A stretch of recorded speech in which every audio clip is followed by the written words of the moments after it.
Hello, welcome to Budget Model Railways, and in this video I'm going to be showing you how I've fitted these coach lights into the Hornby coaches. So this will go for any kind of coach that you have, any brand. It's just simply how to fit coach lights into your coaches for less than £3.50 a coach. Which, when you think that the Hornby coach lighting kit is £15, this is 5 times cheaper than any of the commercially available options. So I hope you enjoy. So to fit the lights into the coaches, it's actually very simple and incredibly cheap, as I said earlier. These are the parts you'll need. So obviously your coach that you're intending to put lights in. In my case, I'm going to use one of my Intercity 125 coaches. You're then going to need your LEDs. Now, I'm using white LEDs for this coach. You could choose to use warm white or yellow, depending on what kind of coach you're using. As this is a fairly modern coach, I'm going for white LEDs. Now, I bought a ginormous pack of 100 of these on Amazon for £9. I'm intending to use them for fitting lights onto the layout as well in buildings, so that's why I bought so many. I'm also planning on putting them in about 20 of my coaches. So each coach needs 2. We're going to put 1 at each end facing inwards. Now, you could use LED strip if you so wanted to along the roof, but because some of the carriages are actually quite hard to get their roofs off, in this case it's easier to use diodes, because you just need to poke them in the ends, shining through, and it will illuminate the whole coach fairly evenly.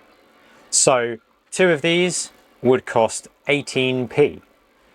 We're then going on to the capacitor. Now, I got a pack of 10 of these for £2, so with 1 of them per coach, it's going to be 20p. This is to keep the lights on and stop them flickering if the coach loses power from the track. These will smooth out any of the discrepancies there. You need a bridge rectifier, which is a tiny little thing like this. And what that will do is LEDs only work if the positive and negative is the correct way round. So the bridge rectifier takes the power, whether it's positive or negative, negative, positive, and it spits it out always the same way. So what that means is if you're going one way around your track, the LEDs will light up. If you're going the other way around your track, your LEDs will still light up. You get a pack of 10 of them for £4, so that's about 40p a coach. And then the single most expensive part of this, funnily enough, is the only model railway part, is these, which are the upgraded metal wheels that have an isolator on one end. The reason you need these is because it means that the whole axle in the center there will be live to whichever side of the rail it's on. So you need 2 of these per coach, picking up opposite power like that, one picking up positive, one picking up negative. Most coaches come with plastic wheels, so that's why you need these. I bought a pack of 8 of these for £9, which makes it £2.25 a coach, needing 2 of these. It's the most expensive part. I would say have a look around. I have noticed that a couple of our wagons have these wheels on them when there's really no reason for them to have electric pickup wheels on them. So I'm probably going to swap them over and steal them for this project so I don't have to buy loads of these. You're also going to need some solid core wire, and that is just like normal wire, apart from it's just a single copper strand in there, nice and thick. It needs to be able to maintain its shape. So the first step is to take apart the coach.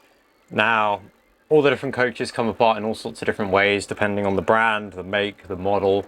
So this is probably going to be actually the hardest part of the project, is to work out how your coach comes apart. Some of them you push the windows in and pop the roof off. Some of them you take the body off, which I think is, yep, what this one's going to be here. And then, crucially for this one, we have a nice void down in there where we can put all of our capacitors and rectifiers. So I'm going to start by making the electric pickups. So the first step is to pop the bogie out, which is fairly easy on this coach, and then pop the old plastic wheels out, which can still be used for another project. I've then cut myself 15 centimeters of the solid core wire. I've cut 2 lengths of that for each side, and I'm going to strip off about 2 centimeters off of each end. And they're going to wrap that around the center axle of the pickup wheels, making sure not to overlap it and making sure to make it nice and smooth. You can see that still free spins perfectly fine, but it has electrical continuity. I'm going to do the same on the other side. There we go. So there we have 2 electric pickups made. I'm then going to put them back in and feed the wires through that center hole there, which goes up inside the axle. And these coaches are very convenient in the fact that they have that center hole. But if your coach doesn't, you could always drill it out or just drill another hole in your coach chassis for your wires to come up, making sure to leave enough slack. So you can see that's 1 wire in, and this is where we need to pay attention to which wire we have facing in which direction. So this wheel has the isolator on that top side there. So we need to make sure when we put the next wheel in, we're putting the isolator on the opposite side so that these wheels are picking up a positive and a negative. Then going to feed the wire back through the center hole. Although I was thinking this might happen, it's now too chunky to fit through there. But that's not going to be an issue. What I'll do instead is strip this whole wire off so it's just copper, which isn't an issue because this other one here is insulated, so there's not going to be any short. So there we go, I've stripped that wire completely off, so it's just bare copper now. And now that should be able to fit up inside the hole left by the other wire. Yep, just about. So yeah, as I was saying, make sure that you have the bearing the correct way round, so the isolator is on the opposite side to before. And that is your pickups made. We have a positive and a negative coming out the bogie there. We can then put them back inside the chassis and clip it up in there. It's going to be a bit harder to click in now because you have wires in the way. And make sure that your bogie is still free spinning. We don't want to impede the coach being a coach. That would be a bit pointless. So I'm then going to route these wires, remembering that we need to leave enough room for it to spin. We also don't want them sticking up because that will impede with the coach itself. And we need to get them down here into this empty space. So I'm probably going to super glue these in position so that I know they're not going to move and that they fit. So something like that. You can see that the coach bogie still spins without any issue whatsoever there. We now need to solder these pickup wires onto our rectifier. Now on the front of this, I'm hoping the camera will focus, there is a positive and a negative and 2 wavy symbols, which normally mean AC, but in our case they're just going to mean unknown polarity. So we want to solder these wires to the side with the wavy symbols, and it does not matter which way round we solder these.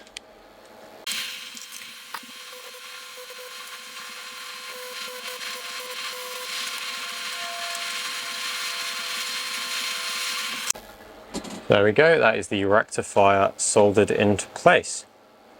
The next step is to solder our capacitor on the other end of the rectifier.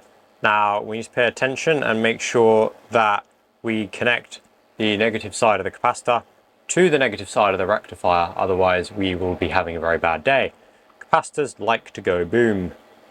So I'm going to cut the legs to be the same length, just tin the wires again and solder it on. I should mention that the capacitor we're using here is a 16 volt 1000 microfarad capacitor, which is probably a little overkill, but it's going to make sure that our lights never flicker. Basically, a capacitor of this size means that with these 2 LEDs, if we turned the power off to the track, the LEDs would continue to stay lit for about 1 or 2 seconds, which is pretty good.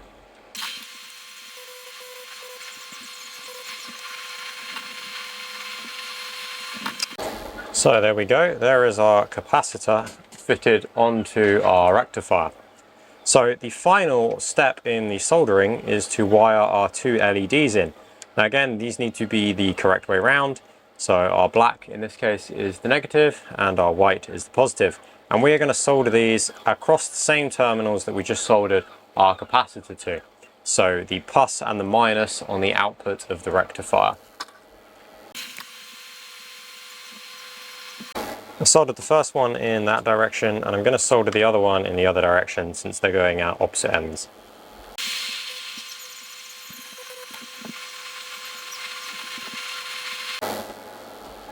Perfect, just like that.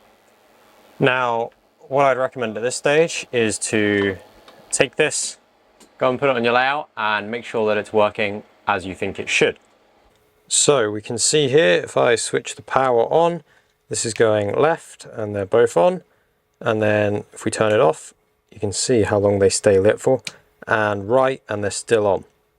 So if I just show you how the capacitor's working here, if I just bring it over, you can see they lost connection there, but all the time they're going.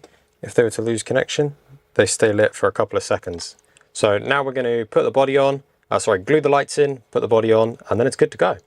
So what I'm going to do is just compress this in a little bit here to make sure that it all fits below the weight. And then you may notice earlier my weight was missing. I went and found it. It's obviously a coach I've taken apart before. And the weight will go in there. Just make sure, like I did there, that the weight isn't going to short circuit anything here. And just to be certain, I'm just going to wrap up the wires here with a little bit of electrical tape. There we go. And we can put the weight on the top there. It'll also help to hold all the wires where they belong. There we go. Then the seating area can come back. Again, make sure that the wires are tucked neatly in. We don't want them getting caught or stopping the body from sitting on properly. So we can then clip the seating back on. And there we go. And then I'm going to use a little bit of hot glue to stick the LEDs in. So I'm going to stick them at the ends like that, facing that way. Putting a decent amount of hot glue down, and we're going to glue them in. The only annoying part about hot glue is we have to wait a while. So the hot glue has now dried at both ends. So the final step is to get the body and clip it back on. Once again, the hardest part. And make sure you don't pinch any wires like I just did there. This is pretty fiddly. Certainly harder than the electronics in my opinion.